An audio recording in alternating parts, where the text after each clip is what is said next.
से बातचीत करना चालू किया। उसके बाद वो हमको इमोशनली ब्लैकमेल किया कि तुम मेरे से प्यार करती हो या नहीं करती हो, वगैरह वगैरह ऐसा कुछ। तो उसके बाद हम बोले कि ठीक है भाई, किसी को भी अटैचमेंट होता, हमको भी उससे अटैचमेंट हो गया। अब उसके बाद उसका कहना है दीदी करना, ना मैसेज करना, इग्नोर करना वगैरह, और ऊपर से मेरे से पैसा वसूलना। मेरे से पैसा वसूल कौन है कि, और मानसी के बारे में बोल रहा था। मानसी नाम की एक लड़की है कि मानसी मेरे लिए जो है ये मेरे लिए। फिर इसके बाद कुछ दिन बाद फिर उसका निशा वाला मैटर आया। निशा वाला वो मैटर किया, निशा कोई लड़की है उसके साथ वो फंसा। फिर जब उसके पास अब पहुंचे तो कोई ज्योति नाम की लड़की थी, उससे वो बात करना चालू किया और वो दोनों मिलके हमको फंसा दिया। नाटक करो कि तुम प्रेग्नेंट हो। हम जिस चीज का नाटक किए, हम बोले कि हम प्रेग्नेंट है। अब उसकी मम्मी मेरे मौसी के घर पे। मुजफ्फरपुर में गर्लफ्रेंड को चलती कार से फेंका, पटना में 3 दिन से पिट रहा था। पीड़िता बोली दूसरी लड़की से भी चल रहा है अफेयर। मुजफ्फरपुर में एक लड़के ने बुधवार को अपनी गर्लफ्रेंड 18 वर्ष को चलती कार से फेंक दिया। वो उसे कार में बैठाकर पटना ले जा रहा था। लड़की ने बताया कि वो पटना में रहती है, हम दोनों का 3 साल से अफेयर चल रहा था। इसी बीच बॉयफ्रेंड का किसी दूसरी लड़की से अटैचमेंट हो गया, फिर वो उसके साथ रहने लगा। अब वो फिर से लौट आया है, कहता है तुम्हारे साथ ही रहना है, लेकिन उसका फिर से एक लड़की से अफेयर चल रहा है। मैंने इसका विरोध किया तो पटना में 3 दिन से मेरे साथ मारपीट भी की गई। अब अगर नगर थाना क्षेत्र के इमली चट्टी स्थित बस स्टैंड के पास फेंक कर चला गया।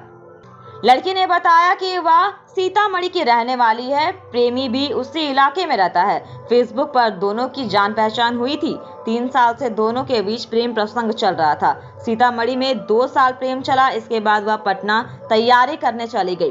उसके पीछे युवक भी आ गया, वहां कुछ महीने साथ रहा। इस दौरान वह कभी कभी डिस्चार्ज खर्च खत्म होने के नाम पर पैसे भी मेरा कांटेक्ट किया, वो मेरे से बातचीत करना चालू किया। उसके बाद वो हमको इमोशनली ब्लैकमेल किया कि तुम मेरे से प्यार करती हो या नहीं करती हो, वगैरह वगैरह ऐसा कुछ। तो उसके बाद हम बोले कि ठीक है भाई, किसी को भी अटैचमेंट होता, हमको भी उससे अटैचमेंट हो गया।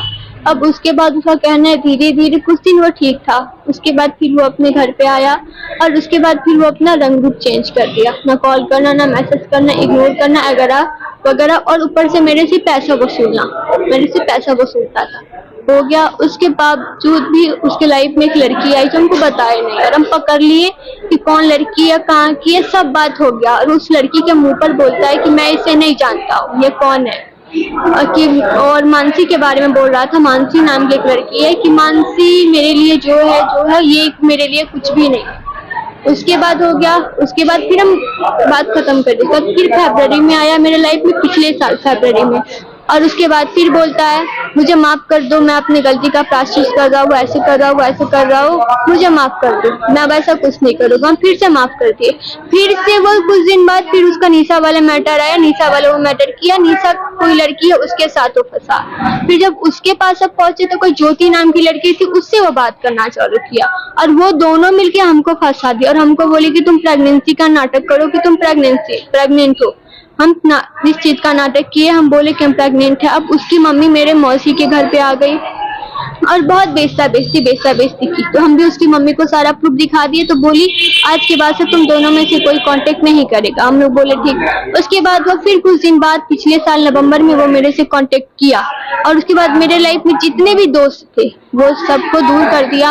और उसके बाद फिर मैं तुमसे बहुत प्यार करता हूँ, ऐसे वैसे डिस्चार्ज फिर से पहले की तरह सब कुछ हो जाएगा। उसके बाद फिर उसका स्टेटमेंट ये है कि तुम मेरे हिसाब से चलो, हम तुमको जितना बोल रहे हैं उतना करो और कुछ नहीं। और अगर हम अपना फ्रस्ट्रेशन मेरे पे निकाले, अच्छी बात है। हम उसको अगर अपना कोई बात बोले तो वो मेरे पे हाथ उठा दिया, हाथ ही नहीं पूरा अच्छी तरह से ढूंढ दिया। और उसके बाद आज उसकी मम्मी आई है, उसकी मम्मी के सामने लिखा गया है कि 7 दिन बाद उसके पापा का तबीयत खराब है, 7 दिन बाद ये वापस आएगा और सब कुछ ठीक हो जाएगा। उसकी मम्मी ये एग्री भी की है कि हम तुम दोनों का शादी करवाएंगे। उसके बाद फिर हमको यहाँ मुजफ्फरपुर बस स्टैंड छोड़ी है और उसके बाद वो भाग गई है। अगर उसमें फॉल्ट नहीं है तो वो क्यों अच्छा, चोट का निशान है, हाँ, मारपीट किया। वो कल वही तो बोल कल रहे हैं। मारपीट हाँ, किया। वो कल मेरे को मारा बहुत अच्छी तरह से। आज कैसे लाया है यहाँ? आज वो उसकी मम्मी आई है, उसके बाद जब उसकी मम्मी को लगा है कि वो फंस गया, तो उसके बाद वो मतलब हमको मनाई है, धनाई है, ऐसे वैसे इमोशनली ब्लैकमेल किए, मेरे हस्बैंड बीमार है, ये है वो है, और उसको घर ले गई है और हमको यहाँ छोड़ दिया। उसको कॉल कर, उसका फोन स्विच ऑफ है और उसको एक ही बात का घमंड है कि मेरा बाप है, हम बच जाएंगे। बात कहाँ पे, यहाँ पे कहाँ पे छोड़ दिया? सीतामढ़ी में बोला था। यहाँ कहाँ पे छोड़ा? यहाँ बस स्टैंड। बस स्टैंड अकेला छोड़ के गया था? वो था, उसका ड्राइवर था और उसकी मम्मी थी। क्या चीज से यहाँ? कार से, 4 व्हीलर से। हाँ, 4 व्हीलर से लेके आया था? हाँ, मारपीट पहले भी किया था क्या? कल किया था। किस चीज से मारा है? हाथ से। यहाँ कौन रहता है? फेसबुक के अलावा पहले से कोई जान पहचान? नहीं, मेरा उससे फेसबुक से ही हुआ। कहाँ के रहने वाले हैं वो लोग? सीतामढ़ी, प्रताप नगर। वो लोग